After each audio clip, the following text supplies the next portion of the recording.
good to go. Well, thanks for coming over, man. Yeah, I know appreciate you're busy and you just got finished with practice. You're heading over. We got Nate McPeek here today, and I guess we can say now Marshall Hall of Famer. Nate McPeek. How does that taste coming out of your mouth? A lot of great memories for it. First off, thanks for having me. Yeah. It was a pretty surreal feeling last year. Brewster Club kind of surprised me and took a lot of the kids to the game, and they worked it out where a lot of those guys could see that happen in game at halftime. So that was really cool to have current players there. Sure. Coach gets instant swag points for being inducted to the Hall of Fame, but also it's cool to see your current kids like pouring into where you're before. Yeah, just everything that kind of leading up to that as a high school player, everything, the work that you put in, just thinking back to all that leading up to when you sign, and then obviously go through, my whole career. When you look at playing offensive line, the mentality is unless you're, there's a difference between hurt and injured, right? So one thing that I'm really proud of, because, when you include my sophomore through senior year of high school, and then freshman year, I was able to start as a true freshman through my senior year. I was able to start 92 straight football games. Yeah, which is really unheard of nowadays. Yes. So when you look at college, I started all 4 years, started all the bowl games. So that's one thing I'm really, really proud of, because you don't feel good. For sure. You don't. Now, I'm paying for it now with all these neck surgeries. We just talked about you just had a neck surgery, a couple plates in there. We were shouting out to your surgeon that he's also a Frederick Douglass fan, but he's leaving now. So he was at UK, but he did fix me at least. Yeah. So, but I'm really proud of that. It's awesome. Not a lot of offensive linemen make the Hall of Fame. At Marshall, there's not a ton of them. So very, very blessed to play with great people, great teammates, great coaches. My O-line coach recently passed away. He got cancer. He's a guy that I learned a ton from. Sure. It really helped me. I was a head coach at 25. So that's really young to handle being a head coach. It was Where was that? That was at Fairview High School in Eastern Kentucky. And we were able to make the state championship in 2012. Had a lot of success there, but what I'm saying is, I think playing for him, playing for Coach Pruitt, going through that Marshall, program, because we won a lot. I kind of learned how to win in the process that goes into that. Played for a legendary coach at Russell High School as well, Ivan McClone, that's passed away. Was there 30-plus years at Russell High School in Eastern Kentucky. So learned kind of the process of how to be a head coach, what that looks like. And then just the components of winning. So when you get inducted in the Hall of Fame, you really think about, your parents and your family and just everybody involved to be able to achieve that. It's not just me, it's a lot of parts in that. Starting very early. Yes, very early in your career. 2-a-day practices with your parents and the whole thing.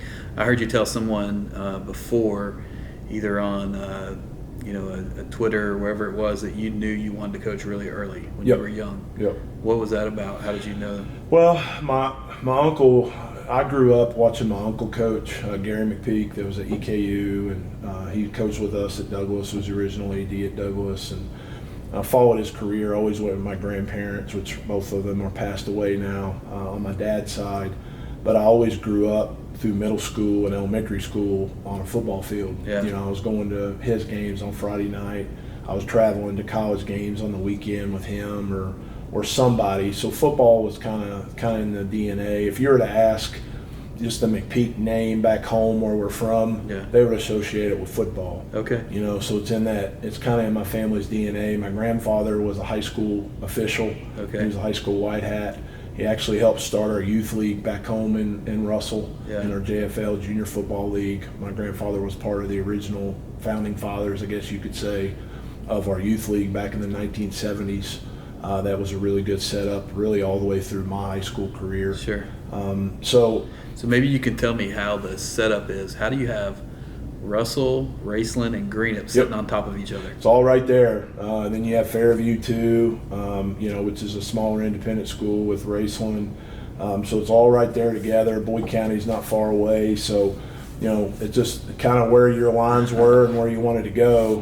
Now Raceland Bill Tom Ross, which passed away when I was going in ninth grade, and I don't care to admit this, he came to my house. Yeah. And he can't get in trouble now. No, I know. So he came to my house, and he's like, you can come play right now as a freshman. You should be a Ram. Yes. So that there's a lot of that occurred even back in the day. Sure. So I ended up, I wanted to stay with my friends, and I played with a lot of those guys through youth league and middle school, and so just that whole process of all those teams, being part of that is a big deal. Is sure. kind of where that youth league is, but back to your original question, as far as this, I just kind of knew that was kind of the route I wanted to go. Yeah. I wanted to always stay involved with the team aspect, and I've been involved with football. I'm 43 now, but I've been involved with either playing or coaching since I was 7. Yeah.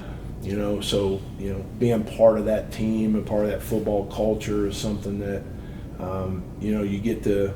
It's a blessing, sure, to be able to do that. But it's now wound in your DNA, just like you said. Yes. Like you can't think about anything but football when it comes to that time of the year. No doubt. And it gets harder every year. As you age, obviously kids change. But sure. When it comes down, it's like the last 2 days of practice, because we have our first scrimmage Friday. Yeah. It's a different feel in your body. For me and my mind. And, okay. Going through camp, and now you have something every Friday. Yeah. You have something to prepare for. You have a different colored jersey at the end of each week, so you kind of get that build up. And sure. I've been coaching. This is year 22 for me. Okay. And 12th as a head coach, and you still get that same feeling. Yeah. So it's really cool to be able to kind of go through that with your staff and your family. And I'm big with God Family Football. Those are really the 3 components. Yeah. I'm by far perfect by any means. I'm not, but I always want to make sure families are included. Sure. Along with in our program, because our staff spends a lot of time with each other. Yeah.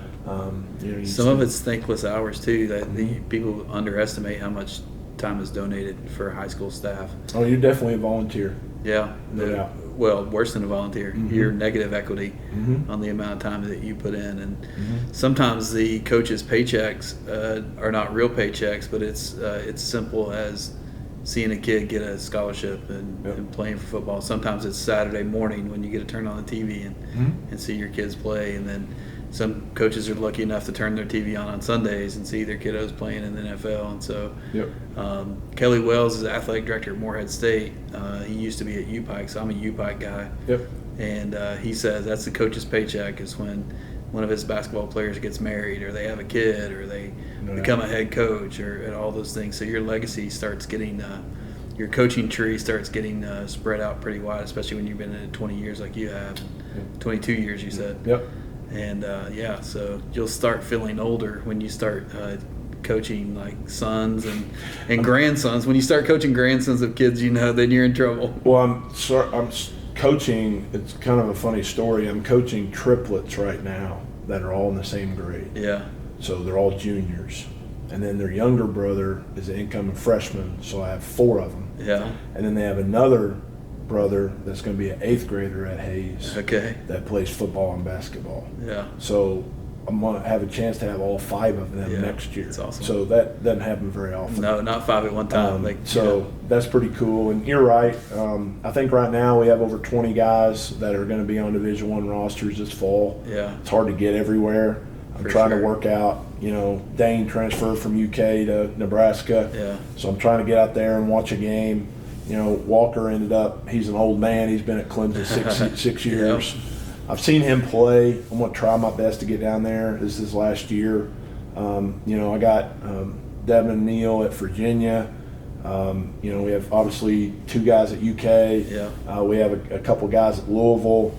They're kind of all spread out. And then we have some really good players at Georgetown, really good guys at Lindsey Wilson. I mean, we have Terrion Hicks at Nebraska or at Northwestern. Yeah. In the Big Ten, we have 2 guys at Purdue. We have 3 at Ball State. Ball State play week 1. Yeah. So me and my staff are going. I'm really good friends with the family of Ball State's quarterback, Kyle Kelly. Okay.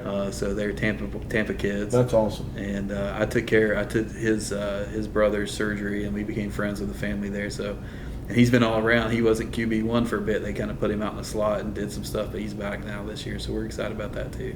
Yeah, so that game, for me and a couple of our staff members that have been at Douglass several years, we're going to try to go up. That's pretty cool. And if the kid that signed last year that played receiver for us, Darion Talbert, hopefully he gets on the dress list. Yeah. And if he does, we'll have 5 guys in that game. That's awesome. So that's really cool. Yeah, that's really cool. Really cool.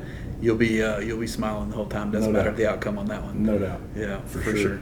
So talk about Russell and going back to where you were before. How many kids do you say had aspirations to play college football in your high school? Not a whole lot. It's kind of different now, obviously, with the money and the revenue that's involved with high school. To my knowledge, I think I was the 3rd player that signed a Division I scholarship from Russell, in like 20 years, 30 years.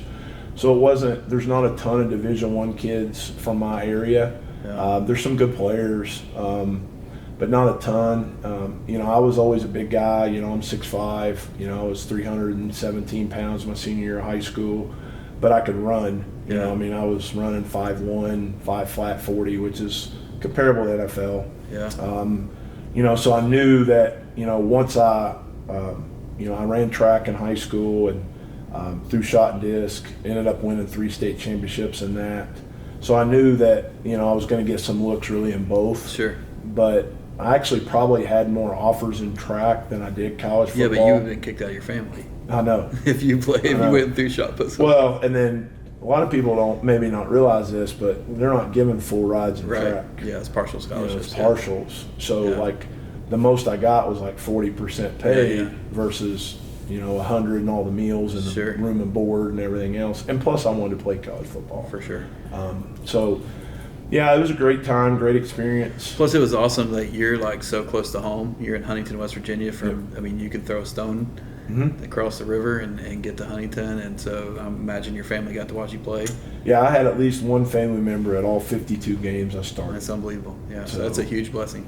Yeah, so that was part of the reason. Marshall was really good at that time, and they haven't, they've been good for a while. Yeah. But we were top 20 in the country 2 or 4 years. Yeah. So people know your quarterback. Yep. Yeah, they might have heard of him. Yep. What do you think about Coach Prime? Yeah, that's pretty cool. Yeah, he's making a transition to Colorado now. Yeah. He's going to be the quarterback's coach. I talked to him the other day, and it seems like it's going well. Obviously, it's different than NFL. For sure. He was able to win a Super Bowl with Tom Brady with the Bucs. Yep. Kind of got a raw deal. That's how it happens in coaching with Todd Bowles. Sure. It's kind of a there's a trickle down that happens with the head coaches and I tell we get to see a lot of kids who go play college football, and for the most part, and it's not, there's exceptions to the rule, but your high school coach is the last coach who really is sold out and bought in for your success, because it's such a business.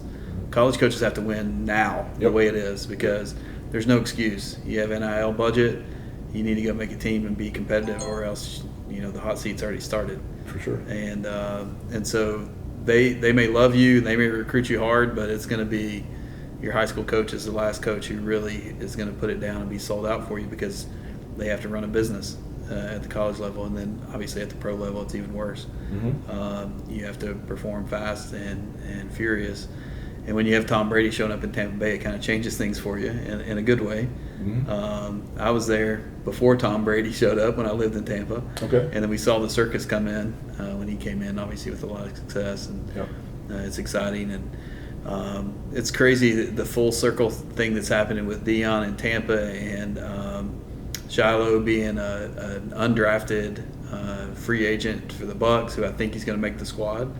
And so Dion was down in Tampa looking at that, and he's dealing with a lot of health stuff right now. And no one knew he ended up having bladder cancer. Yep. He just kind of kept it to himself, and he kind of went to work. And so it's exciting. But let's talk about that, because every coach I get here, I just try to get your opinion on how difficult it is now for a high school football player to be recruited at the same level that used to be, let's say, 10 years ago, before the transfer portal was what it was. It's really difficult. It's really hard, and I'm trying to get our parents and our players to understand, number one, there's really only 3 things to recruiting, and that's measurables, your grades, and your tape. Yeah. And it's Friday night tape. Like you can post JV and freshmen. There's nothing wrong with that. But a lot of college coaches are going to see what you do on Friday nights. Sure.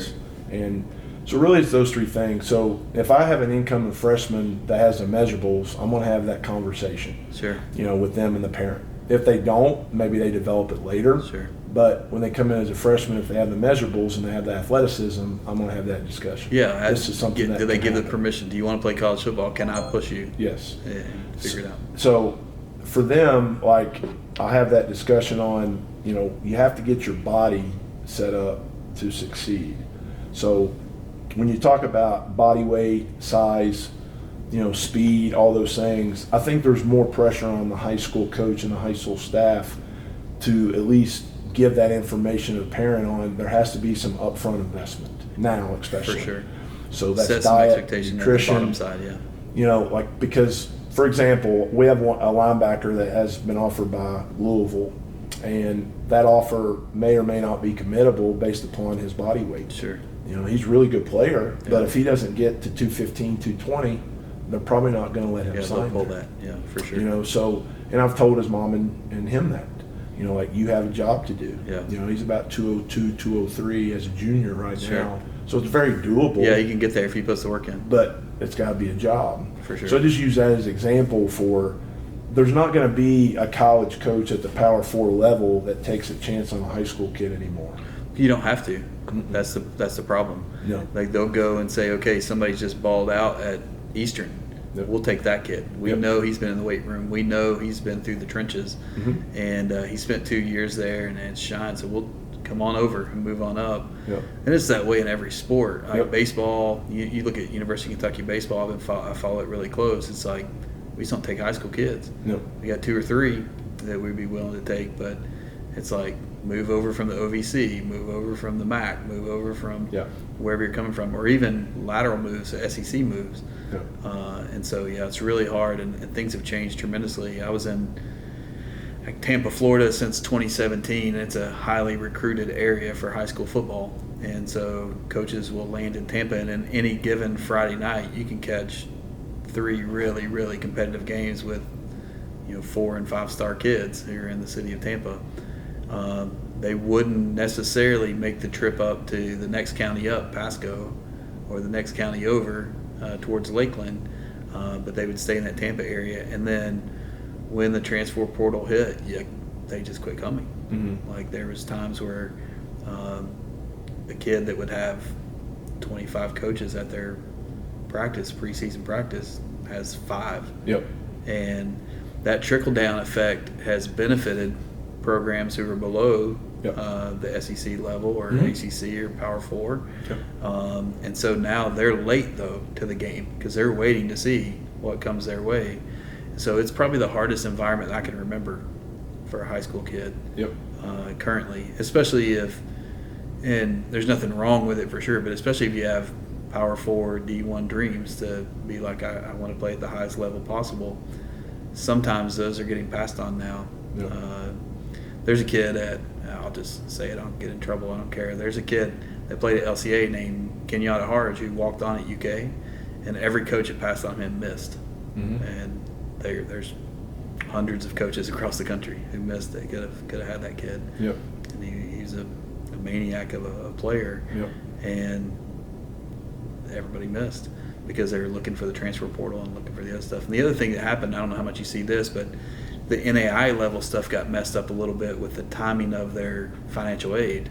So their FAFSA reports, and when it came in, before they could put a package out, it was so late in the recruiting game that they were even missing on some kids that were high-level NAI. Like talk about a Georgetown. Yep.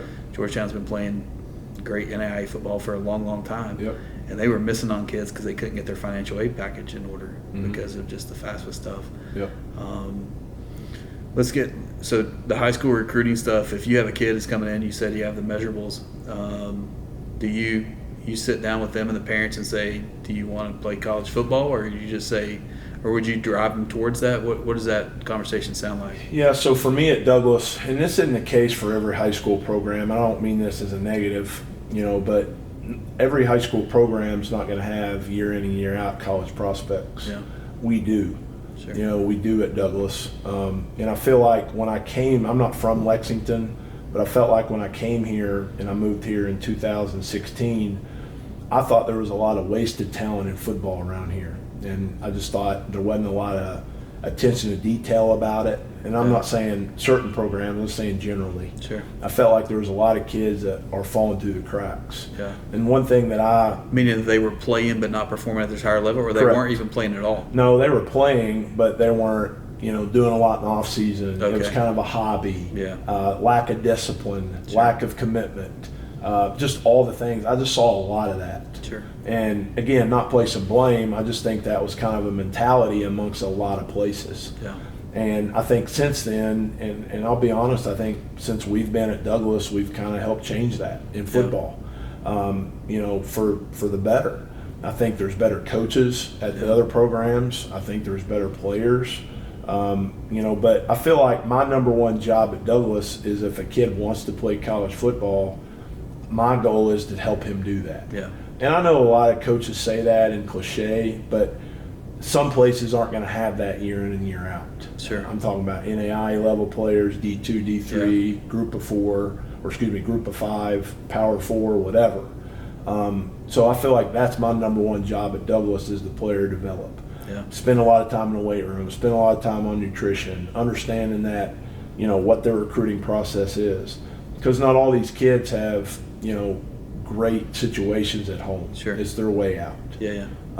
So I coached in Atlanta, Georgia in 2014-15 at Tucker High School, which is outside Atlanta. Yeah. Really rough area, way rougher than here in Lexington. Yeah.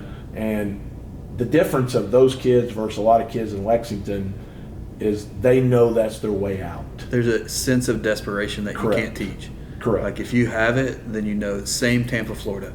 Tampa, Florida, there's literally kids who, if they don't get a college scholarship to play football, they're not going to college, number one. But also they're not going to change their family tree. And their family tree is not necessarily something they want to continue in those footsteps for. And so we had tons of kids who played with, I've said this many, many times, if I could transport Lexington kids to Tampa, Florida at 4 a.m. before in preseason when there's people out lifting weights and grinding because they know their only mechanism to change their life is football. Yep. And that's how I got involved in a lot of stuff because we made an effort to say, because there's kids like that, we don't want an injury to throw that off. So we never want to let an injury prevent you from getting a college scholarship if we can do anything about it. Yep. So I had a really, really good friend named Ricky Saylor who had a group called Unsigned Preps, and he was one of the first people ever to do bus tours. So he'd take a group of kids and go to a college camp. So they go to Clemson or they came to UK one year, and just to show kids who've never left Tampa, never left the state of Florida, like there's another world out here. First time some of them seen snow. It's the first time. Yeah. And go out and kind of say this is where it is, and then a lot of kids that were on that bus tour played college football. Yep. Kind of change. For sure. Yeah. So it's a big, big deal, and it's in many ways is a powerful ministry, like you said, putting God in your program. Like there's when you are able to advocate for someone, and I'm sure you do it when a college coach comes around. And now at Douglass, I don't know this to be true, but I imagine that you don't have any trouble having college coaches come around because they know that the tank is going to be full, even if it's not this year. They got somebody coming, and that raises the ship for everybody because now all of a sudden we have a really high level kid. Let's say the circus happens when Dane's catching footballs. It helps everybody else in the program. Sure. Because you get looks. You got coaches lining up, and it's going to raise the bar. So it's really to get a team bought in and say, we're not jealous about that. We want a superstar. It's a big deal. Yeah, and you're right. And my thing is but our guys, whether it's Georgetown College or Kentucky, our guys are going and performing. Yeah. They're not going and leaving. Well, it's because they've already seen a college program at the high school level. You run your program. We try like it's a college for what we can do. Yeah, for whatever resources you obviously have. we're a public school. Sure. We're a public school, and there's divided into 6 pieces. Yeah. Because there's 6 public schools here in Fayette County, and obviously the 3 private schools. Yeah. So there's a lot of avenues and choices for kids. Sure. So what we want to do in our program, it's not for everybody. It's not. Yeah. Probably something that's not talked about a lot is I've probably had more kids leave me than I've had. Well, let's kids talk come in. about that, because and I don't know that this is true, but this is my perception. Douglass is kind of the place that everybody loves to hate. Oh, for sure. And because of that, when a kid leaves Douglass, who's a very high level kid, you don't hear all this rattle at the KHSAA. Mm-mm. Like it's quiet. The Yep. kid's going on to another opportunity, and you probably celebrate that in some For sure. ways in a quiet way. Yeah, for But sure. if a kid comes to Douglass from somewhere else, all of a sudden there's red flags flying everywhere. What's that all about? Yeah, I mean, you're right. I mean, I can't necessarily speak to each individual kid, but I think winning does, we have won. We, won obviously a lot of games. Me personally, I'm proud of what we've done, because I think you'd be hard pressed to start a program from scratch. Is this year 7 or 8? This is year 9. Year 9. Yeah, it goes fast. So this is year 9, and I was the OC for the first 3 years in 17, 18, 19, and then Coach Landis left and went back to college football, and I took over in the lovely year of the COVID year in 2020. Yeah, that was not fun. That No, was it was fun. not. But since then, I've just tried to kind of change the narrative on kind of who we're playing. It's going to be really hard for us to go undefeated with the people we're playing. Well, yeah, let's talk about that. You play the number 1 team. 8 of our You 10 play are the in number top 2 15. team. So 3 team in preseason. You are the number 4 team. Then number 5, Highlands. Yep. And then at their place. Louisville Male Yep. is on your schedule. So you're playing Trinity, St. X, preseason. We're and regular scrimmaging season. St. X. Yep. We're playing at Highlands, at Trinity to open the season. All right, and then we'll play Manual at home. Yeah. So, I mean, I don't want to be 0-3, but It that's might not our happen. expectation. Yeah. But I'm just saying, like, if we don't play really good football, You that won't could know easily what happen. But to me, that don't have anything to do with November. Sure. I'm there's really 2 edged swords to that. Like, for us, being 6A, you only have 3 guaranteed games. Yeah. Because everybody in 6A makes the playoffs. Yeah. So you got to find 7 games. That's hard when you've been pretty good. But nobody wants to, because So- it goes both ways, because at a 6A level, you don't necessarily want to play a 1A school, because No. the RPI will kill you. Yes. If you murder them, and it doesn't matter how good, let's say Pikeville, for example, unbelievable program, wins state championship all the time. If you beat them, you don't get any credit for that. Mm-mm. But if they beat you, it's a big, of course It's the they same won't play thing that. with playing out of state people. Yeah, so like 2 true. years ago, we played Akron-Hoban, which finished 14-2 in Ohio. Got beat in the finals by Massillon. Yeah. That was the best high school team I've ever coached against. And then we played Cathedral, Indiana, out of Indianapolis. Well, they went 10-3. Yeah.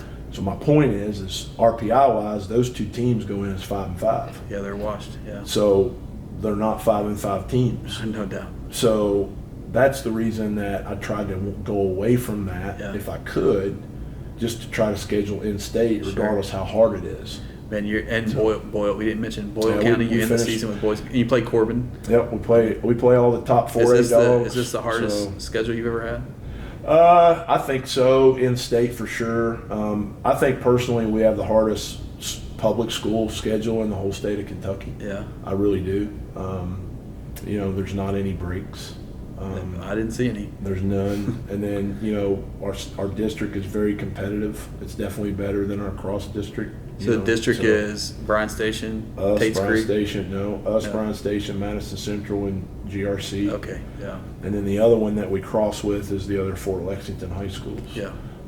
So, for example, last year, our 4 seed running clock the 1 seed. Yeah. Our 4 seed in our district. Right. So it's a very competitive district to play in. It's not easy. And you finish the season with Boyle. So, like, our 5 road games are at Highlands, at Trinity, at Corbin, at Mayo, at Bryan Station. Are there years where your kids can't handle that? Oh, it's definitely a pressure program. This is a year that, our expectation is the same. I think we have a really good group of players. Yeah. But we're not as deep as we've been because we graduated 29 seniors last year. Yeah. And that's a huge class. That's a big class. And we only have 12 seniors this year. It's a smaller group. But we have 30-some juniors, 30-some sophomores. Yeah. So we're going to be junior and sophomore dominant. on both sides of the ball. So when you're playing those teams early, that concerns me. Yeah. Because it may like break their confidence. Like if you're you know, I think that goes back young. to me and our coaches of being process oriented. Yeah. You can't listen to outside noise. You have to, and I know it's easier said than done with all the distractions we have now, but you really can't. You got to be process oriented. You kind of see what kind of leadership you have on your team. And that's different every year, right? So some years we have really good, no matter what leadership studies you do, which I do stuff all year long. Sure. But some years are player-led. You know, I don't have to deal with much. Sometimes you have to drag them along. Like our 22 team that won the state championship, we had good players, and it was a great team. Yeah. But the 21 team, to me, was probably better. That was Dane's senior year. Yeah. We got beat by South Warren in the finals. Yeah. But the kids that came back the next year, I didn't have to do anything. They knew what was up. They Yeah. knew what was up. They had a bad taste in their mouth. And, you know, after you win one, I'm not complacent. I'm not hungry. But you have that in kids, right? So we come back in 23 and 24, our schedule is much harder. Yeah. Because we don't have to play the other Fayette County schools anymore. So our schedule opens up where we have to schedule all these good teams. So it's been, for me, it's kind of taken that program to the next phase, you know, of kind of where you need to go. Trinity's dealt with it for 20 years, being a private school, obviously, but they've dealt with it being, you know, what There's they a are. bullseye wherever they Same run. thing with St. X. For sure. So that's my thing, is like I'm trying to take us through that phase, whether, you know, we don't want to lose as many games, but you got to go through that process of adversity and playing those people if you want to get on the other side. Yeah, and the other side means when December rolls around, you want to play in Kroger. Like that, correct. You want to be that last and game. you want to be in the running. And I don't know, in my opinion, I don't know if you can, if you don't play in those games, it's really hard to win weeks 13, 14, and 15. Yeah, for sure. You know, you don't want to see your best competition in the third round of the playoffs. No. Because you're going to be in trouble at that point. Yes. Even if really you make it through the quarters and to the semis, there's going to be 4 teams that are unbelievable in 6A level. Especially 6, for yeah, sure. You can sometimes flip a coin on how the game goes, on who's going to be. Sometimes one of the semi matches, the winner of that game is going to be the state champion. Yeah. And so. Well, I mean, Trinity's beat us the last 2 years, and they've won, you know, the state games pretty handily. Yeah. So. For sure. And that cycle going through, like you said, 22, win the state championship, and then you have to reset. What was that like for you? I mean, obviously that's a coaching high to win a state championship. I tell people this all the time, true story. You know, we were in the late game, beat Bowling Green, played really well. And, you know, those kids, those seniors, are always going to be state champions, you know, on that team. And every time I see them, and a lot of them still come around our program, I call them state champs. You know, and the ring is signified of what that team did. Sure. But I had our entire staff over to my house late that night because everything was kind of closed. So, you know, we had pizza and had a good time and, you know, all that at my house. And, you know, we finished up late in the evening, took pictures, you know, all that stuff with the trophy. And that was stuff I always remember. Yeah. But I always tell this story. I had a defensive tackle, Jamarion Harkless, that's at Purdue now. He was committed to Auburn. Yeah. And he was supposed to sign early to go to Auburn. And they called me a Saturday, so we won the state championship on that Saturday night. We were the last game on Saturday. And on Sunday at 11 o'clock in the morning, I get a call from Auburn. And they're like, Coach, I have some bad news. We're not going to take him. You know, we're not going to take him in this class. So you go from the highest high you can have as a player to the lowest low. In 12 hours. Yeah. You know, and not only that, I had to call and tell the kid. Yeah. You know, and that Auburn was his dream school. Yeah. You know, so I had to deal with that the next morning after winning the state championship. If you don't have to tell me, but does that conversation for you sometimes say like, God has a different plan for you? For sure. But at the time I was upset because the reasoning behind them dropping him was kind of on-field stuff, which is fine. That's their prerogative as a college program. But I didn't like the fact that they want it already done. I see. You know, Yeah. so my thing is like, why are you making $300,000 or $400,000 as a college And coach? you can't That's fix your that. job to teach Yeah, it. for sure. You know, and we run into a lot of that. Yeah. And that's no offense to college coaches. I mean, but if you're at the Division I Power 4 level making that type of money, you know, when you get kids, you got to get them better. Here's So- and again, like I said, if anything's out of the where you'll feel comfortable with it. But here's the deal: and Auburn starts calling for your next superstar. It's not going to be an easy. It's not going to be easy. It's not an easy path for them. I would anymore. never back them in a corner as a player if they wanted to go there. Yeah. I'm not that type of guy. If they knew, right? But, you know, It's not going to be an easy because path. it is the same current staff that's there. Yeah.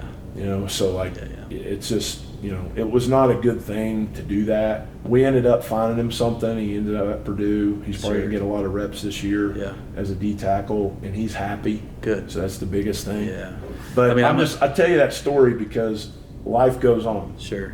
You want to whether you win or lose. It was a cool moment. Yeah. But it didn't change my life per se. I get Yeah. asked that a lot. Yeah. You know, like, how did you feel? I mean, yeah, I'm always going to be a state champion as a head coach. I think if you ever get to look back, obviously it's going to be way more special than For sure. You can pause just like the Hall of Fame thing and like just look back and that all of everything flies and you're like, you see that ring, you understand the experience. Right now, you just want the next one. Yep. That's really what you're judged upon. That's what it is. Yeah. You know, and once you do it once, people expect you to do it again. Yeah. And I like that. And I Sure. tell our players and families this. Douglass is a pressure program. Yeah. You know, it makes diamonds or it busts pipes. Fair enough. I mean, one of the two. You know, and it's we have- probably made a few diamonds and busted a few pipes through the years. correct. And, you know, and I tell my kids all the time, I appreciate what they do because it's not easy playing here. Yeah. You know, we demand a lot. Sure. We have a lot of preparation. We support multi-sports. Yeah. Like, we have a lot of guys that play basketball. We Yeah. have some guys that run track and do baseball. Yeah. We have a ton. I think out of the 22 baseball or basketball kids they kept last year, 16 play football. Yeah. You know, so my point is like, but if you're not doing anything, you're in that weight room. Yeah. You know, you're in with your coaches doing stuff, and we're going to prep you for that. And one of the biggest things that I like as a coach is when our guys go to college, if that's something that happens for them, and it's not for everybody, Yeah. but they call me and they finally get it.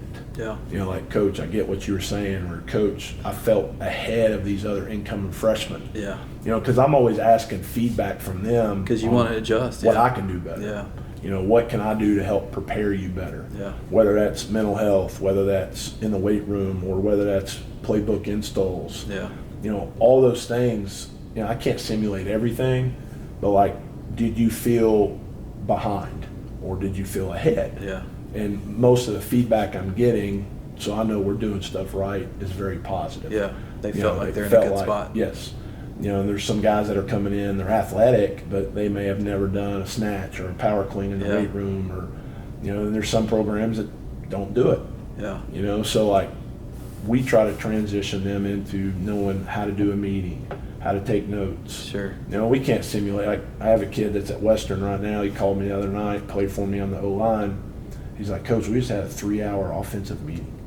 I said, yes, that's camp. Yeah. Welcome to camp. You know, like, it's 6 a.m. to 6 p.m. Yeah. You know, it's a job. It's a job. It's Yep. not high school football. Yeah.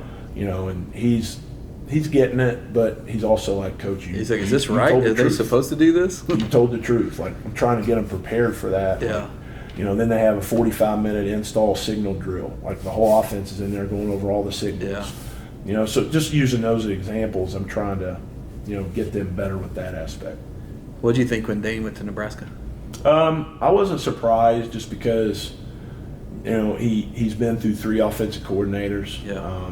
You know, he's been through a lot of quarterbacks. Yeah. Obviously has a dream to play in the He NFL. has a dream to play in the NFL. And, you know, it's just based upon, you know, the system. And, you know, I think with Holgerson and his old wideout coach that went out to Nebraska, Sure.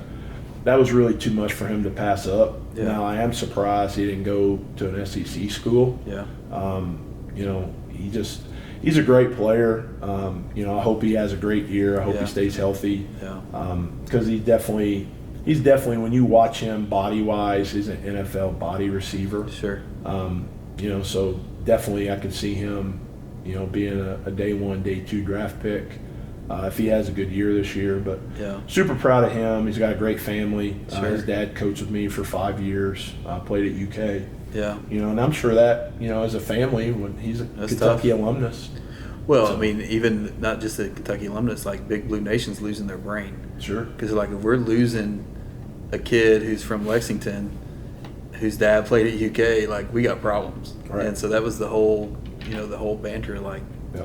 we've lost the locker room, we've lost something when Dane leaves. But the truth is that opportunities are abound now for athletes. If it looks both ways. Like, I see it as an opportunity for a lot of people. We complain a lot about it. Like, you're not going to have the same kids at the same place, and if they don't like it, they'll just transfer. But we might as well get used to that. It's not going away. Like, the transfer portal is what it is. And so being able to keep the core of your team together, if you look at the hits and misses on how you hit the transfer portal, it's going to look different for everybody. But I'm a big advocate for kids doing whatever's best for them. Yeah, I am too. But there's a couple things to that, I think, just speaking with college coaches, because I haven't met too many that are happy.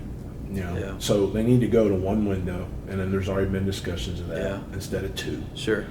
They need to do that, I think. Well, That it would help. really like Michigan when they're playing, deep in the playoffs, and you're like, Yeah. who's going to be on the squad? And it devalues bowl games. For sure. I think there needs to be a spring window. If you're not going to be in that too deep in the spring, you can, go play somewhere else. Yeah. But a lot of stuff is, that doesn't get talked about too, is if you're not doing what you're supposed to do, you're not producing, Yeah. there's going to be coaches, hey, get in the portal. Not just get in the portal. You can do whatever you want. You just can't come back. Correct. Because we And got there- somebody taking your A spot. lot of people don't talk about that. Yeah, for sure. But it's a dirty, dirty business. It is. So Yeah. you There's gotta produce. It goes both ways, for sure. Like, you have a huge advantage. Athletes have more power than they've ever had, if you want to call it power. Yep. But coaches have to keep their job. Yep. They gotta And win. so, you might have recruited the kid who shows up late to practice or meetings, and that didn't last very long anymore. Yeah, and I get asked, everybody asks me, well, what do all these college coaches ask? And, because we're over $15 million in scholarships the first 8 years, Yeah. which that's more important to me than anything. Sure. But my thing is like, what are they doing once they get there? Yeah. So, just having those conversations on being able to do that, but also like understanding now you may have to go to a lower level and produce. Yeah, just go kill it. There's nothing Go wrong be, with Be the that. best version of yourself, and As long as you're going to school for free. Sure. And then that's up to you. Yeah. It's like we had a receiver sign at Western Michigan that athletically is probably power 4. Yeah. But, he's going to have to go and do what he needs Yep. to do at Western Michigan. Sure. There's nothing wrong with that. Well, everybody's going to be watching. I mean, they're going to try to recruit you away if you go kill it, for sure. And if you're an all-MAC player year 2, you probably are going to go power Yep, 4. probably can. So I view it as that. Parents and players need to understand it's not, all this and none of that. Well, if we look at the statistics of like your ability to be a high school player and play at a Division I level, that's a very low percentage. So we lose perspective on that, especially in a program like Douglass where you got kids going to Division I all the time. Yeah. The percentages just are not in your favor. If you go to, I'm not going to pick on any county in Kentucky, but let's go to Noville, Nebraska. There's just not kids here that are going to be Division I football players. I don't know. I pick on Nebraska, but Right. just any I get what state you're that you saying. can say, and Yeah. you can look at, okay, what percentage of these kids end up playing college football, and it's a low percentage. Yeah. But then when you start talking about a team versus a program, that's what you build at Douglass. Now you have a program, and so the expectations are you're going to play college football. Yeah. If you have the measurables, like we just talked about. Like the 29 seniors we had last year, 18 signed. Yeah, it's crazy. Had some type of football scholarship. 18 of 29. 18 to 29. Yeah, And it could have probably been more, but some kids just kind of didn't want, Sure. wanted to go to school or Yeah. go in the military, which Yeah. there's nothing wrong with that. Sure. But, 18 guys at least got something, So like 2 of my guys, that are going, they're at Center, Yeah. which is a high academic school. When you look at, and they had good grades, they're Yeah. not getting into Center with bad grades. But when you look at combo and their football money and their academic money, they're going to make $2,000 going to Center. Yeah. Doing a work study. And that doesn't happen That does for not your happen regular ever, person who 'cause you're gets talking 36 on their ACT. And Yeah, I mean, you're Yeah, talking that's- about $70,000 a year to go Yeah. to Center. yeah, So my point is if you play football for those 4 years and produce, I mean, that's a lot of money. Oh my gosh, yeah. You And know, then that plus, you I don't mean, have to it's a valuable thing to have. I mean, Correct. if you're going to start the job process interview and you went to center, it's a big deal. For sure. Yeah. So Not every kid, that comes in our program, they just want the high school experience and want to be part of the team. Nothing wrong with that. That's high school football at its core. But if you want these things, we're going to offer them to you. Sure. And guys are going to stick out when they don't do those things. And you don't have to blaze the trails that you had to blaze at your high school, because you didn't have 18 kids the Correct. year before you who decided to play college football or had the talent to play college football. So really, it's a blessing to be in a program like that, because the trails have already been blazed and the pavement's already been laid. Now you just have to run as fast as you can on that track. If you're good enough, they're going to notice you. Yeah. Especially in our program, because we've had guys. I mean, go you and probably do have well. game of the week every week, right? I think right now 8 of the 10 are up for games of the week. Oh my gosh! So that's. I mean, you want to be on TV. You want highlights, and so you be careful what you ask for. But I don't have any question that you're going to handle that the way that you've always handled it, and it's going to be a building process. I mean, For sure. I think that the hunger. I don't know how many. I talked to Justin Haddock. He won 4 of his first 4 years of state championships at Boyle, Great and coach. didn't win it last year. Yep. And I was like, that was the best team we played all year. yeah, like Tavy was one of the best players that has been around in a long time. Yep. And I was messing with him. I was like, I called you DJ Khaled for a little bit because all you did was win. Now what happens? Mm-hmm. I was like, is camp going to be a little bit harder? And he's like, leave me alone. We're going to do the same thing we've been doing there all along. Yeah.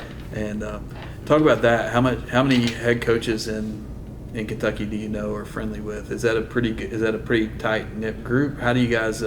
Yeah, I mean, I respect everybody. I feel like I got a good relationship with everybody. I feel like if you were to truly ask high school coaches that know me how I run things and what I do at its core, I think they would be very complimentary. Yeah. And I can't speak to everybody. I wouldn't say that, especially here locally, I'm cordial with everybody. I feel like I get along with everybody, but I don't get a lot of phone calls. Okay. I don't get like everyday phone calls from a lot of guys. I'm telling you, there's some weird Douglass hate that I don't understand. I But understand. it's a weird thing. Yeah, and I think though, if you were to really sit down with those guys one-on-one and they really look at the process of what we do, they respect it. Yeah, I guarantee it. 1,000% they would. So it doesn't mean that we're best friends. It doesn't mean that we talk every day. Sure. And I'll be honest, I don't have that type of personality where I'm nice to everybody, I'm cordial and professional. But being a head coach, especially at a program like ours, it's very hard to have a plethora amount of friends. Sure. It's very hard to have those details. Do you have a coaching friend that I do? You like I have a few, and I'm actually really close with some head coaches in other states. Okay. Because they're head coaches. I'm really good friends with a coach in San Francisco, California. We vacation together. Okay. We vacation in Cabo together. We have very similar interests. We both have O-line backgrounds. We talk every day. Yeah, awesome. I'm real good friends with a head coach in Illinois.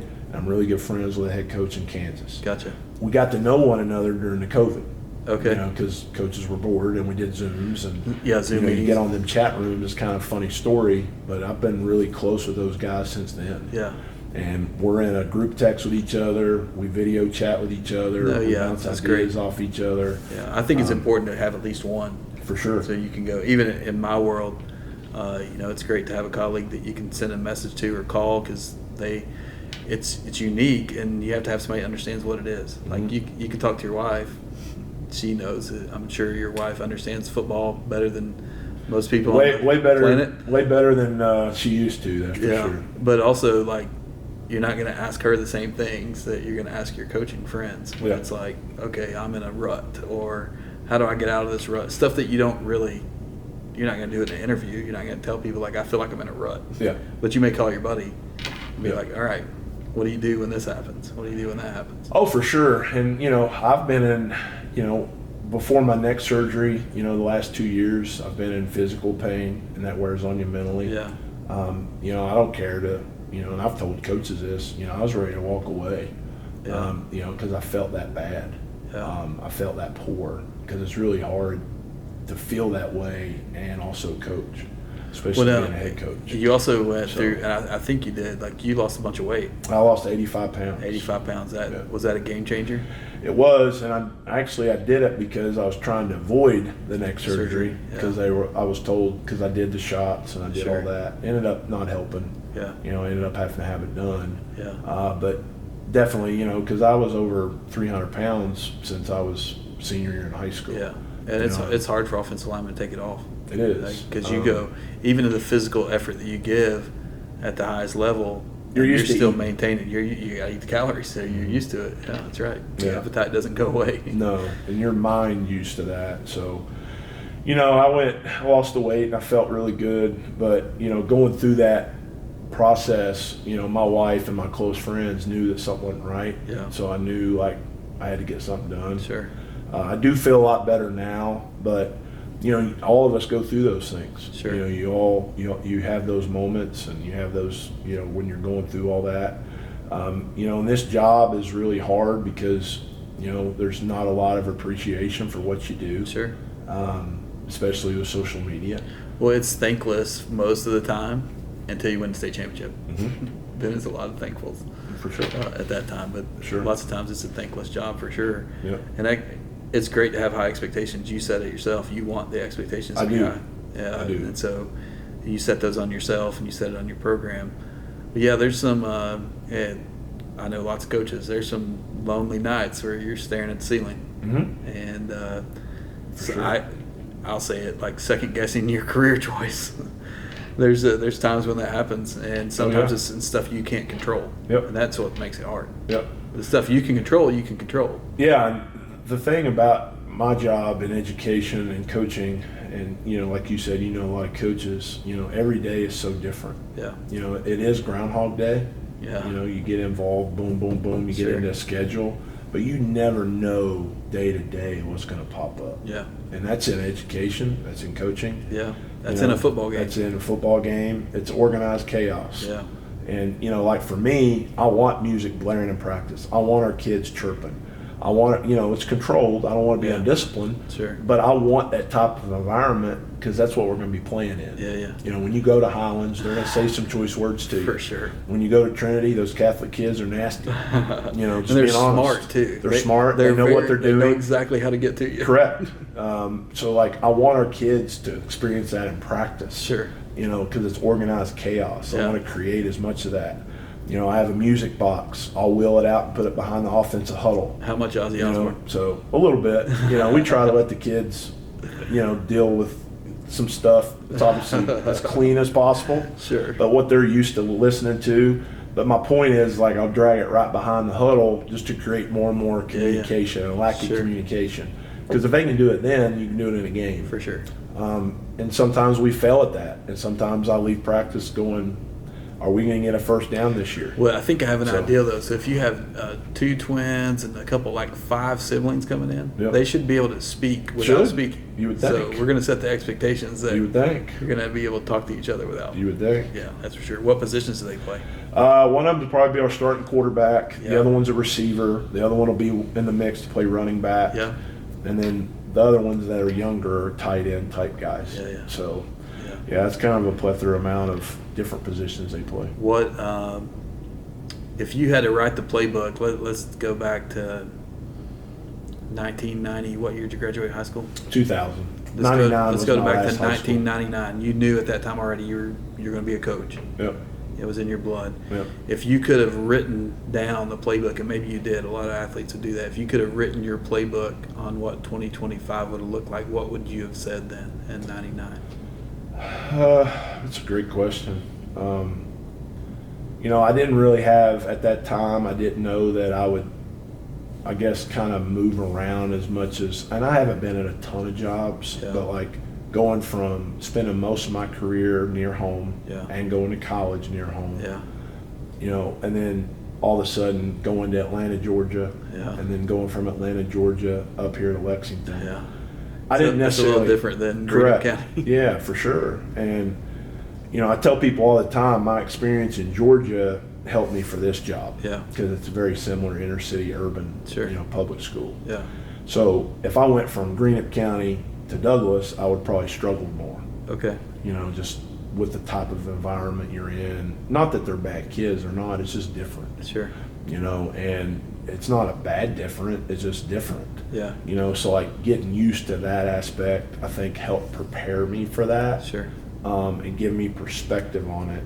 So I guess I probably wouldn't have had that type of rotation within my coaching career. Yeah. I didn't know that it would be like that. Sure. So, but, you know, it is what it is. You know, coaching is, you know, it is a mobile profession, especially at the college level. Yeah. You know, if you got an opportunity here and it's more money and it's a better situation, you got to look at it. Yeah. You know, and it's obviously, you know, something that you always have to look at. But, you know, I felt like I was going to be an educator, felt like I was going to coach and be in that realm. Okay. Pretty young.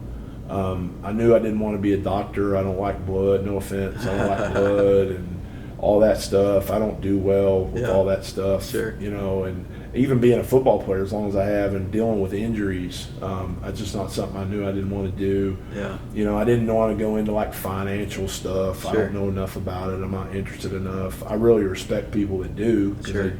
they do a good job. Yeah. And I'll value their opinion with my money. For sure. You know, but I'm not into that realm. Yeah. So I knew kind of where I wanted to be and go to, and you know, that's kind of it really. I mean, yeah, you never, like you said, you never dreamed that you would, you know, junior in high school, that you're going to end up in Atlanta, Georgia, or that you're going to be in Lexington, Kentucky and win a state championship. But what about playing aspirations? You had aspirations to be a professional football player when you were... Yeah, I was with the Packers in 2004. You know, I was a 3-time All-MAC player. Obviously, you know, you don't get in the Hall of Fame and not have a great college career. But I'll be honest, like when I went to the Packers, my back blew out on me in L4, L5. Oh, yeah. And I had surgery. You know, that was very painful, but I had to get it done. Sure. And to be quite blunt, I never felt like the same player after that. Yeah. I didn't. Meaning mobility-wise or speed-wise? Speed, feet. Because that was one of your advantages, like you said, you're big, but you could fly. I could move. You know, I was a big, heavy weightlifter. I was strong. You know, obviously that's part of the reason I've had spine surgeries is because of that. Training is a lot different now than back then. Sure. You lift as much weight as you can pretty much every time you're in there. Yeah. You know, and we don't train like that anymore. Sure. So that aspect's a lot different. But, you know, I had an opportunity. I was there. Yeah. But I knew when I practiced, and because it's so fast. Yeah. People think college football's fast. Yeah, it's NFL different. is Yeah. even more. Sure. Like going from high school in Eastern Kentucky to Marshall and the MAC, and we got to play a lot of Division I schools. Sure. Like we played Kansas State, Tennessee, Florida, Virginia Tech. You know, we played in all those. Yeah. You know, but my thing about it when I went to NFL was like that's the top 0.8% in the world. Yeah. You know, and they show it even every in time. practice, I'm not even talking about postseason to go to the Sure. Super Bowl. Yeah, yeah. You know, you're just talking about camp in the summer. Sure. You know, like it was so fast. Yeah. You know, and it's incredible how fast the speed of the game is at that level. Yeah. So you can't really afford to lose a step. That's what you're saying. No, and not bend, mobility. Yeah. I just couldn't do it. And, you know, I had some opportunities to go play in Canada. I ended up playing a couple of years of arena later after a couple of years. Sure. So I played arena football for a couple of years after that. But I just never felt like the same player after that. Right. You know, NFL is not just about talent. You got to have luck too. Sure. You got to be it healthy. stands for not for long. Correct. So. And, you know, you got to get – I have some buddies I played with. You know, you got to get 4 years and 4 games to get your pension. Sure. And those owners know. That's not by happenstance. They know that you're not going to make it by percentage-wise. Because they got to pay it the rest of your life. Yeah, for sure. So they know. So if you're not really good and you're at 4 years, you're not going to get on a team for those 4 games. That's right. Yep. It's not going to happen. For sure. So if you're a backup or, you know, you're a guy that's a marginal guy on your roster, those owners are not going to keep you. Right. It's very cutthroat. Yeah, for sure. So go back and talk about making the transition from Marshall and then, like you said, where you are coaching now. From a player standpoint, what do you think it is about offensive linemen that draw them to be head coaches? I think for a while there wasn't as much of it. I think you're seeing a lot of successful there's a lot of success guys that are O-line background guys because you have to piece so much together. Yeah. To me, playing and coaching offensive line is one of the hardest jobs because you have to get 5 guys all on the same page. Yeah. They have to communicate. And then when you start adding tight ends to that, you have 6 and 7 communications. Yeah. Because when you have an inline tight end, they can go out for a pass, but they're part of the blocking scheme. Sure. So then they got to be Every on false the same start page. is a problem. Yeah. But I think the organization skills of O-line coaches, because if you're unorganized, it's really hard to be successful. So I think that's an easy transition from that to being a head coach. Personally, I don't know how anybody can be unorganized and be a successful head coach. That's just my opinion. I'm not saying it can't be done, but you better have some very organized OCD type assistants. Sure. Now, that's what I was going to ask you. Are you more a CEO type delegate stuff, or you're way more hands-on? I mean, I'm still coaching O-line because it's really hard to find O-line coaches. Yeah. It just really is. It's really hard to find them. They don't grow on trees. Sure. A lot of people don't want to coach it because it doesn't involve the ball. Sure. Just being honest. It's not a very lot sexy. of people don't know a lot about it. And I think it's important enough for us, for me to coach it, because if they're not any good, we have no shot.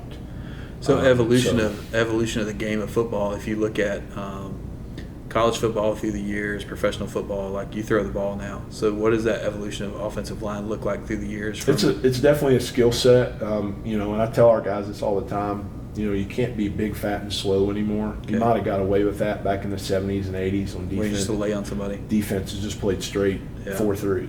Or not to get too symptomatic, X's and O's, but they weren't asking guys to move as D linemen as much. Like Refrigerator Perry. Sure. Like great player, Hall of Fame guy. He's just going to lay on you. Those guys probably aren't going to make it as long in the current game. Yeah. It just is what it is. I'm not saying you don't want a big human in there. Yeah. But he's probably only going to play first down. You got a big human that runs. Yeah. So the game's changed as far as speed goes. What guys are able to learn. The game's evolved with, from then. So the speed of the game and what that aspect of it is, it's changed a lot. You got to be able to move, So like I like guys, like I have 2 offensive linemen right now that I've moved from linebacker, because of their feet, because of how athletic they are. Yeah. They run 5 flats, 5 ones, which for us, that's not fast enough to play linebacker for us. Yeah. With our skill set, So, okay, not being mean, but you could be a scholarship guy over here. Yeah. As a center or a guard. Sure. If you get to 240, 250, 260, and you can move. Guys are going to invest money because that's the number one thing everybody always asks me about. Do you have any linemen? Yeah. Do you have any linemen? Do you have any linemen? Because there's not a lot. There's not enough of them. And football's hard, right? But a lot of big guys at a young age, they don't want to do that much hard. Sure. It's got to be, developed. Yeah. And that's just something in talking with coaches that I've noticed in football too. There is a lack of bigs because it is hard. Yeah. They're not out doing what we did as kids. Yeah. They're playing video games or on their phones. Yeah. It's hard to be in 95 degrees. Yeah. Especially bigger guys. So you're seeing, I think, a decrease in that in a lot of states. So maybe just some kids roaming the hallways who's not playing. Yes, a lot. That happens a lot. Yeah. But, I feel like the game has changed as far as that aspect goes. You're seeing a lot of, like, tight end guys go to O-line that had that skill background. Yeah. Pretty much a lot of Division I kids I've coached, and I've been blessed to coach a lot of Division I offensive linemen in my career, started out that way. They were a fullback or a tight end. Okay. Or, they weren't always offensive linemen. Sure. So I feel like those type of athletes that can move. It translates to the college game. But to finish up your question about, I'm really happy the offensive line background guys are getting opportunities at the college, NFL, and high school levels now, because I think a lot of administrators, if you're serious about ball, if you're serious about football, they're going to take a hard look at the background of everything that goes into what you have to do as an O-line guy. I think the perception is that quarterback is a leader and they're going to understand the nuances of the game, but that's not always true. Mm-hmm. There's tons of great quarterback minds, but there's also certain when you're coming up in lower level ball. If you're the best athlete, you may play the quarterback, and some people who have God-given talent don't necessarily have to work as hard. Sure. They don't necessarily have to be as on point as an offensive lineman would have to be. Yep. Somebody may see the back of your number but don't know your name, and all that stuff. So there's examples of kids who are just uber talented, so they end up being the quarterback. Yep. And so they may not be the best head coach because God gave them something he can give somebody else. For sure. And I do think quarterback, and I say this publicly all the time on my Twitter and Facebook and all my social media, I think quarterback is the hardest position to play in all sports, in any sport. And I believe that. You'll never convince me otherwise. That's the reason why guys are making $400 and $500 million in the NFL. Yeah, and then you have a quarterback room like in New York where you're looking at Russell Wilson. Everybody knows. Yep. Russell Wilson and Jackson Dart and Jameis Winston and somebody else. Yeah. And you're like, how's it that deep? And where it's at. So you start to look at four quarterbacks it's a very hard position. And me personally, and I tell like Walker Woods got his quarterback range school here in Lexington. I shared this with him too. I think a lot of kids, if they're going to be a good quarterback, you got to start in that 3rd, 4th, 5th grade. You got to understand coverages. Yeah. You got to understand how to throw the ball. In my experience, kids that pick it up late in 9th and 10th grade aren't very good. Quarterbacks, you mean? Quarterbacks. Yeah. It's just hard, Yeah. because we do in the game of football, as a head coach, you got to give the keys to the vehicle to a quarterback. Yeah. Plus, on the other side, your defensive coaches are tricking you. Correct. That's a different story. Like if you're coming in late, there's coaches who already know your weaknesses, already know your tendencies, and so if you come late, it's hard. And if you don't understand like coverages and where the ball needs to go, and you can coach feet, you can coach, how to throw the ball. I'm not saying that can't be developed. Sure. But mentally, if you don't understand stuff by 9th, 10th grade, it's very difficult. Yeah. Very so you difficult. think you could walk? Do you have your hand in some of the youth football and the kids who not end up as coming to much Douglas? here, just because they're kind of everywhere. Because I don't know. Honestly, I don't know every year who I get as a 9th grader. Yeah. They come from. So all there's not different- really necessarily a feeder school No. like in East Kentucky. Correct. If you look at Belfry, for example, Yeah. all the middle schools that are coming to your high school. There's no secrets. So Sure. you've seen those kids in You 3rd can run grade. the same system. Can run the same system and all through the top and bottom, but you don't know who shows up. No, and with the new middle school opening up, Mary Breton over by Baptist Health here in Hamburg, we'll get probably 95% of those kids. Yeah. So, Coach Holleran, they got hired there. I talked to him a lot, about some of our systems. Sure. Crawford, which we get a lot of Crawford kids with Coach Bryant. Ty's obviously at UK, his dad. He's the head coach, so we do some of the defense and Sure. offense. They do some of our stuff. Yeah. But then they'll have some kids that got to go to Henry Clay. Yep. So you got to be careful on Giving kinda your how much secrets you to your implement. program. And That's it is what it is. The coaches are going to know kind of what. Well, you I mean, do. the huddle's huddle. I mean, Correct. There's no surprises. Right. You've been scouted at this point. Right. You kind of know. But I heard you also telling somebody that you may run some same sets, but run different. You may play somebody early and see them in the playoffs. They may think you're running something. You're going to run something different. Mm-hmm. And Yeah, you got to kinda definitely teach have them. counters. Yeah. Off your run game, you better have, back alignment changes. You better have screens off of the same action. Yeah. You better have play action pass off of it. Like for us, who we're playing week in and week out, we're not playing any bad defensive coordinators, That's offensive right. coordinators, and That's head right. coaches. They're prepared. They're going to be prepared. Their kids are going to know what they're doing. Yeah. They're not going to have a lack of execution. Yeah. So that puts more pressure on us. But like I said earlier, I like that. Sure. Because, you're in a battle every week. Yep. And you're going to know. It's not going to be any surprise when November rolls around. No. Who you are. No. As a team and what For your sure. weaknesses are. Your opponent's going to know your weakness, but you are too. Yeah. And then you got to figure out how to hide them. Exactly. How to do Yeah. something different. Got to try to do something different. Yeah. Does that change for you? Do you have a philosophy where you come in and said we're gonna make it this, or you'll be kind of fluid when it comes to? I've never been a coach to all right, say it goes really bad early in the season. Some coaches may panic, and be like, oh, we're scrapping the whole thing, we're rebuilding this. Yeah. I would never do that. Well, I meant class to class. You yeah, know, you for lost sure. a senior class of Oh, yeah, right. 30 kids, Yep. and you know that they're coming up, would you change your offensive philosophy? And Yeah, I mean, I think you got to get set up for, and that's high school football, right? So like every year you're a little bit different. Yeah. So, you know, whether that's in your sets that you're doing, what you're doing on defense. So for example, our defense, and people will see it, we're not as big on the D-line as we've been. Sure. But we're doing a lot of twisting. We're Yeah. doing a lot of movement because they're fast. Yeah. You know, so like Coach Poe does a really good job with our defense, and I trust him. He has a plan for, we have a lack of size at these positions, but let's play this way Sure, we're gonna fix to be able to make some negative plays. Yeah. Do you ever show So- up after dead period's over and you show up to practice and some kid just comes out of nowhere and wows you? Yeah, that always happens. Like right now, I have a couple kids that are performing at a high level we didn't really think would.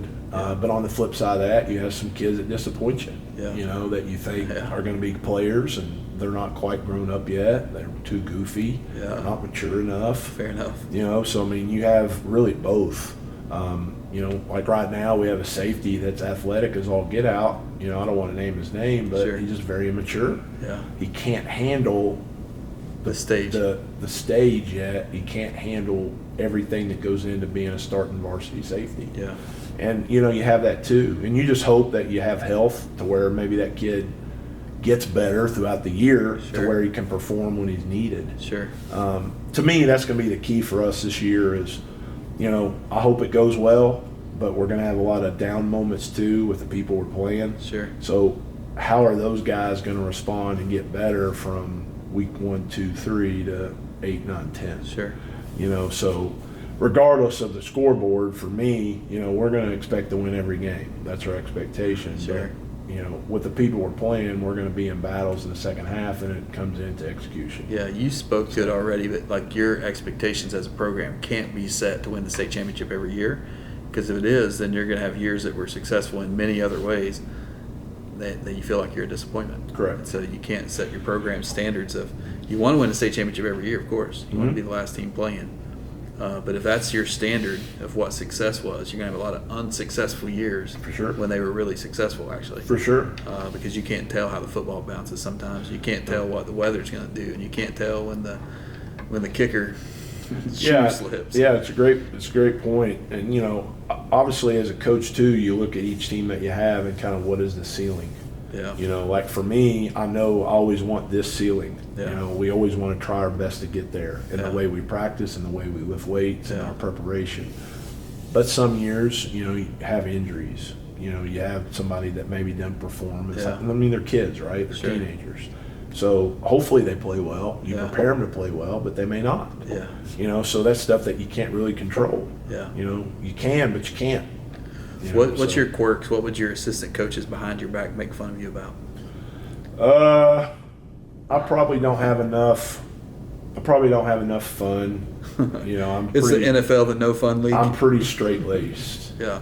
And I tell my kids that, like, that's not a strong point of mine. Yeah. And I want to hire guys that can cut up with the kids more. Sure. You know, I'm not saying Because I they may won't. need that. Yeah. Correct. Yeah. So like my thing is like I want to hire guys that are my weaknesses. Sure. And I know that I'm, you know, A, B, C, D. That's how I am. Sure. You know, it's how I approach everything in life. Sure. It doesn't mean I don't have a good time. It's just, you know, I'm kind of on to, okay, what do we got to do next? What do we got to do next? Like when we're out there for that hour and 45-minute practice, there's not a lot of cutting up with me. Yeah. You know, I'm not saying we don't have a good time, but, you know, we have a job to do. Yeah. You know, that's just how I was as a player, Sure. too. I was never a guy that would be over talking about 10 minutes of a different topic. Sure. I was always, you know, very straight-laced on how I prepped each game. Yeah. And I kind of do that as a coach. But I think a lot of kids, if they don't get it in high school, I hear from a lot of kids that say, man, you were tough on me, but I understand why now. Yeah. Yeah, I get it, you know, and that's more worth it to me than Sure. anything. Yeah, So. yeah. Plus, the kids probably know this anyway. You'd take a bullet for them anyway. For sure. So if they understand that first, I think that's the key of if building a program and not just a team is if you have permission to go hard on someone because they have your respect, and that's a different story Yep. than just beat me down for no reason. Like Yep. if they have the respect and they know that you have their best interest in mind, and not just your best interest in mind, but if you have their best interest in mind, I think they allow that to to be whatever you said it. Like, Yeah, and like I'm really hard on offensive linemen because I played it for a long time. Yeah. So like I told them today in practice, like, you know, we're doing a drill, and I want them to be able to tell me why they weren't successful on that play. Yeah. Like tell me before I even have to. Yeah. I'm trying to give them knowledge is power. Sure. You know, and it is. So I want them to understand how important that is. Yeah. But also you have to understand that we're at a position as an offensive lineman where we're the only position where our back is to the ball every time. Yeah. People don't think about that. Whether it's a run or a Sure. pass, we don't know where the ball is. Exactly. So you have to trust, you know, and that takes time. Sure. You know, so if I'm a 10th grader or I'm an 11th grader or if I haven't been in that spot, like you got to be able to understand when I'm putting you through these drills, knowledge is power. Yeah. You know, same thing with quarterbacks or DBs, or they need to understand why I'm moving this way. Yeah. Or why. And that's the hard part for us, you know, at Douglass is, you know, we have a lot of kids that are athletes, but they don't understand that. Yeah. So we have to go back and wears you out. But that's why we've been successful. Yeah, for sure. Because they need to understand the knowledge behind why we're doing this. Yeah. And I'm not just talking about lifting weights. I'm talking about scheme. I'm talking about, you know, Yeah. because again, we're getting all kinds of different incoming freshmen Yeah. from all levels. Sure. And some of them are coming from good middle school programs. Some of them aren't. Yeah. Just to be blunt. So like, some of them don't know how to get in the stands. Yeah. Some of them don't know what the gaps are. They don't know what coverages are. Yeah. You know, not every program's dealing with that. I'm not saying that, you know, boo-hoo us, you know, but No one's gonna feel sorry for you. no. And they'll be very happy if we don't win any ball games. Exactly. So it is what it is. It's gonna be fun. So give me so- give me your Twitter feed so people can listen and follow out. What's your Yeah, Twitter it's at Coach Nate McPeek. You know, I'm blessed to have a lot of connections, you know, on social media. You know, I talk a lot on there. I post a lot. You know, obviously with this new Senate bill, it's a little harder. Let's talk about that just briefly. I said yeah. we would talk about that online. Yeah. I'll just say it's insane. Yep. Now, I understand you need safeguards for bad actors. I don't get me wrong when I say that there's not dumb people doing dumb stuff, and Right. you need to protect our kids. Sure. But that's like saying an ant walks in here and I'm just going to get a pistol and shoot the ant. I probably should just step on the thing first. And so we got a bill that was a shotgun. Mm-hmm. And the idea that a college coach who follows you because he's been recruiting your program for so long Yep. can't see you posting something about a player who Yep. got an offer from somewhere else. Right. Let's just say it. You got an old kid who got an Ole Miss offer, Mm-hmm. and when you retweet that or re-exit or whatever it's called now, Yeah. the Mississippi State coach is going to see that. Yep.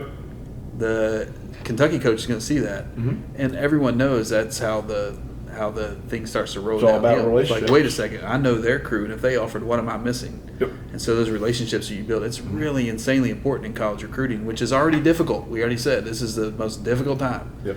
to be a high school kid and Mhm. try to get a big time offer. Yep. You can't cut people's legs out from under them like that and be off the social Well, media stuff. personally, I don't understand that rule because it's, to me, that's very traceable.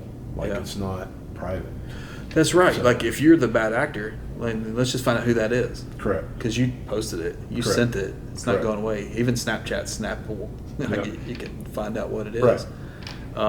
Yeah, so it makes no sense to me.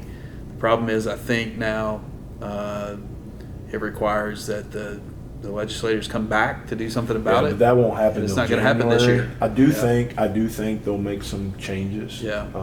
There needs to be. But we got January Um, now, which is the so- football season's over. Yep, we're gonna have to deal with it. You know, waivers and paperwork and keeping up with all that. It's just throwing more on the football coaches. Yeah. It is what it is. It is what it is. It's never ending. But it came Um, like it didn't so- come out of nowhere, but it was a shock. Yeah, honestly, I didn't know anything about it myself. Maybe I should have, but you know, I I don't think many people knew. I don't think any superintendent in the state questioned the bill. Yeah, You know, so I don't know if it wasn't read properly, if they Yeah. did it. I don't know. I can't answer that. sure. I don't know the perspective either. But I what- know if I was a superintendent, I would have questioned it. Sure. You know, if I knew about it, Yeah. because it's not well written. So I talk about that, like funding and investment, how important it is to invest in athletics and in high school. I'm pretty outspoken about it with facilities and everything. And at Douglass, we have a beautiful weight room that we get a lot of work in. We have some nice facilities. Obviously, we're in year 9. But I do think, that's something that doesn't happen as much in Kentucky as it needs to. There's a $56 million facility in Georgia or somewhere I just saw. 62. $62 million They got facility. that through a levy, so that was all tax-based. Fair enough. But my point is like everybody in Georgia has an indoor. Yeah. Even the bad programs. Yeah. That aren't very good. They have nice facilities. Do you think it's because of the heat or what is that about? I would say that they play that card about it, but it's also important. It's important to them, yeah. For me, it's talking for 22 years experience in education. I've taught for a lot of years. I have my administrative degree as well. Like, it has to be a 50-50 split. Yeah. It can't be 100% academic, 0 athletic. Yeah. It can't be 100% athletic, 0 academic. Yeah. It meshes. Sure. Just like not every kid. I still think it raises the bar. It does. Success in athletics affects everything. It does. From the band to the chorus to name whatever program you want to name. Yeah. Being successful in athletics makes a difference. It attracts the positives versus the negatives. Yeah. And we're going to do our schoolwork. I'm going to stay on our kids about it. But we also have kids on our team. If they didn't have football, they didn't have us holding them accountable, I don't know if they'd graduate. They'd be in trouble. I just don't know. I'm with you. And we have quite a few kids like that. Yeah. They're good in school and they do what they're supposed to do because they know that I'm there. And they have coaches to, are there. you have to take care of your business if you want to play on our team. Correct. And then if you want to go to college, if that's a goal that you have, you can't have a 2.0 GPA. Yeah. You can't. It just closes opportunities. Yeah. And not every kid is going to be 4.0. Not every kid is going to have a high ACT score. We understand that. Yeah. And that's why, you got to stay on them about it. But I do think there needs to be more investment, especially at the public school level as well. I know you help at LCA and you're involved with that with your family and, private school. To me, it's way different. Yeah.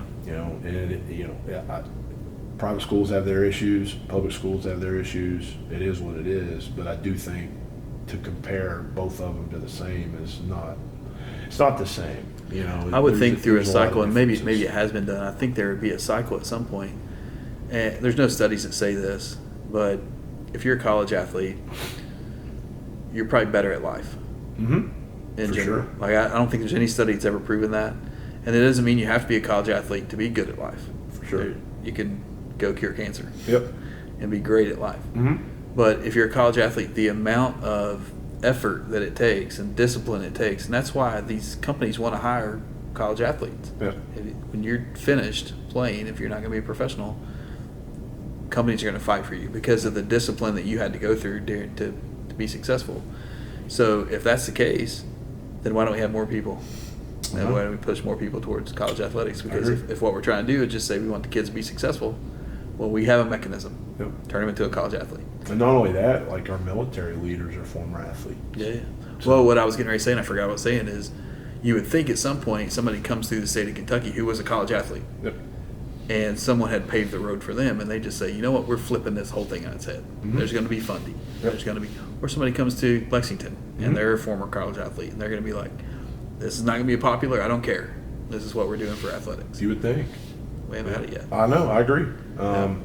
We start, and I know funding is always an issue with public school. But, when you start, with a zero balanced budget every year, and you got to raise X amount of dollars, football's expensive, right? Yeah. It makes a lot of money, but it spends a lot of money. Yeah. It's very difficult. Like last year in 14 games, we spent $142,000. Yeah. When you're talking about feeding kids, taking buses, Yeah. all the things that go in, equipment, all that goes into it. I'm not saying anything that you don't know, but it's expensive. Yeah. So it requires a lot. Sure. And there needs to be some front end investment in that, in my opinion, to be good. Yeah. So definitely that's something that's got to improve. I don't think we all have to have $62 million facilities. We'd like them.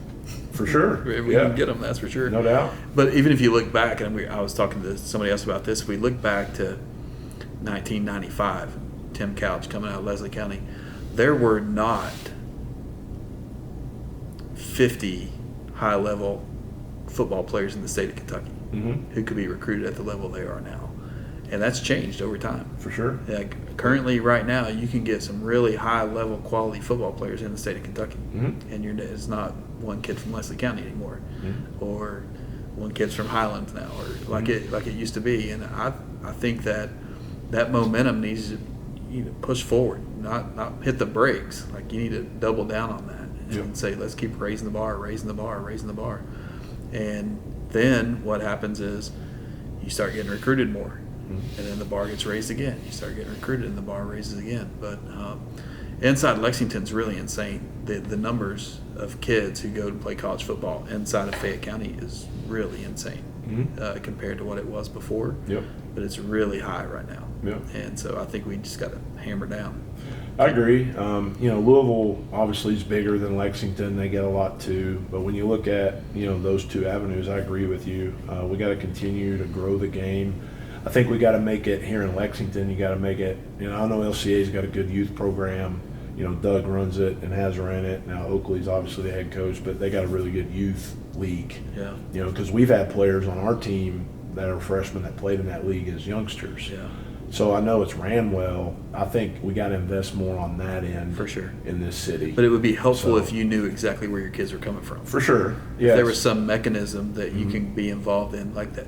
My buddy, is a college roommate, is the baseball coach at Boyd County, and he knows down to Little League who he has coming up in the deal, and he has his hands, or at least his mind in all of that. Right. So you come up and you kind of know this is the standard that we're setting. It's really hard, and all the public head coaches that I talk to in Lexington is like, I don't know who I'm going to get. Yep. I don't know who's going to show up. Freshman. It would be so nice if you had a mechanism where this feeds here and this feeds there, and that's how it is in East Kentucky. Yep. If you play at Pikeville High School, you play at Pikeville Middle School. Like that's just how it works. Right. Unless you get recruited. Right. Sets in your. Right. Back when you didn't hear me say that. You go through that whole process so you kind of know what it is, and it's really hard for you guys. It is. Like I said, we're getting incoming freshmen that are pretty good. We're getting incoming freshmen that can't get in the stands. Now, I will say, I follow you very closely from afar, but if you're starting to steal kids from LCA, we got to do something. No, I'm kidding. We got to keep them at LCA. They can't be coming to your program. Grateful that you came out. Really happy to talk about. What do you want to highlight? What would you tell everybody who's listening about what to expect on the field at Douglass this year? What would you say to people who are listening and say, this is what we're going to try to do, and this is what you'll see if you come and watch us play? Yeah, hopefully we have a good product. We play really hard. I do think, we're going to be in a lot of, close games, second half games with the people we're playing. Hopefully we got an opportunity in the fourth quarter. But it's gonna be a challenge early because we're gonna have a lot of guys that haven't been in those situations. Yeah. So I'm trying to simulate that in practice, but you can't. Yeah. You just can't do it. So I think, hopefully we can do some good things early in the year and build on it because, it really matters for those 3 district games. Sure. And then obviously kind of the playoffs. I do think we're playing pretty much anybody that could win our classification in the regular season. 100%. Or we're scrimmaging them. St. X is going to have a good team too. Yeah. So hopefully, we come out, we battle, we play hard, we represent our school the right way. And we're going to try our best to do it that way. We have high expectations every year. So, but I can't sit here and say that, with the experience we have coming back, that I feel great early in the year per se. But I do think that we can be in every game, and then it turns into, those moments of experiences and, what you can do. And obviously health's a factor too, because we're not as deep as we've been in years past. So that's something that you can't really control. For sure. That happens in football. Yep. It's the nature of the game. So, hopefully you get some good luck on that aspect, and you don't have to play kids before they're not ready, because that's tough. For sure. But at the end of the day, for me, it's about building, and going through those experiences and trying to make a run later in the year, whether, you win 5, 6, 7, or you win 3 or 4. Yeah. Doesn't really matter, It sure doesn't matter at the end. That's right. there's been plenty of teams that have made the finals going 5-5, Yep. 4-6. When they're playing dogs, and Yeah. I mean that we're playing dogs. Your schedule is so- unbelievable. Yeah. Like I look through it, preparing for us to sit down and talk, and I'm like, is this a joke? Mm-hmm. It's not a joke. Funny story. I've had some coaches when I had my neck surgery. They saw my schedule and they asked me if I was still on my pain medication when I made it. I said, Were no, you? no. I said I wasn't. So, What is that conversation? So for people who don't know, if you want to play,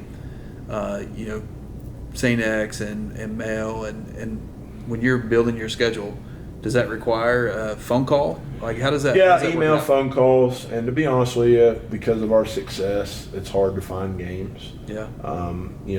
Really, like you said, single A, double A, triple A is kind of non-existent. Yeah. I don't even reach out. Right, because they would love to play you, but it doesn't help you. No, Yeah. and a lot of them, I don't hear from. Yeah, they may not want to play you. That's right. And then, so you're really looking at the top 4A teams, which we play. Yeah. Top 5A teams, which we play. Yeah. Top 6A teams. Yeah.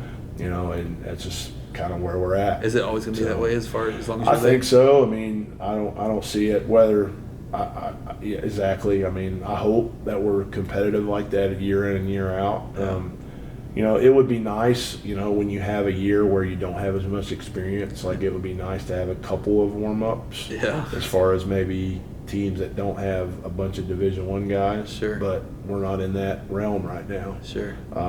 So. Do you think that's building on your success that you've had already? It's what you're Yes. saying. Like Yes. you built the Frankensteins, now you have to feed it. Yes. Yeah. And it's a good thing, but it's also a bad thing when you have years where you don't have as much experience coming Yeah. back. I understand. So I probably overscheduled per se, but I don't have a lot of choices. Yeah.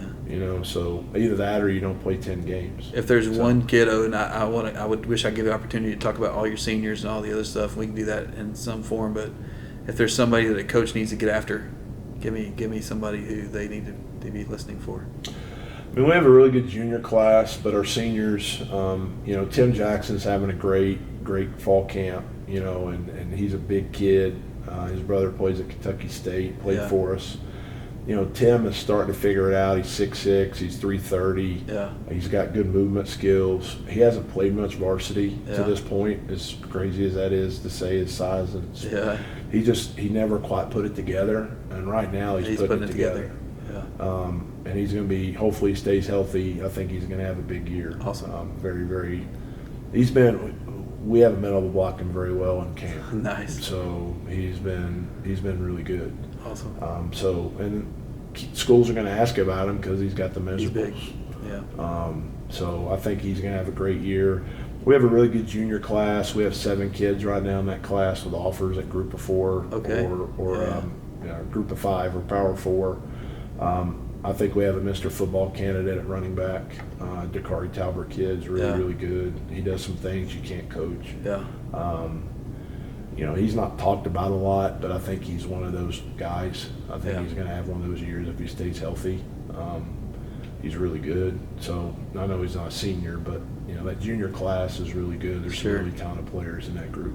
Awesome, man. Well, thanks for coming out. It was awesome. I'm glad we can come out and chat. Really looking forward to your season. It's the most grueling process that you've ever seen. So I'm sure you'll put your head down, and I'll count for you not to have any fun during that time. But at the end of the season, you can, when things are sitting down, hopefully you can look back and say we did what we were trying to do. That's the goal. Awesome, man. That's the goal. Thanks for having me. I appreciate it. It's awesome. Thanks for coming. Yes, sir.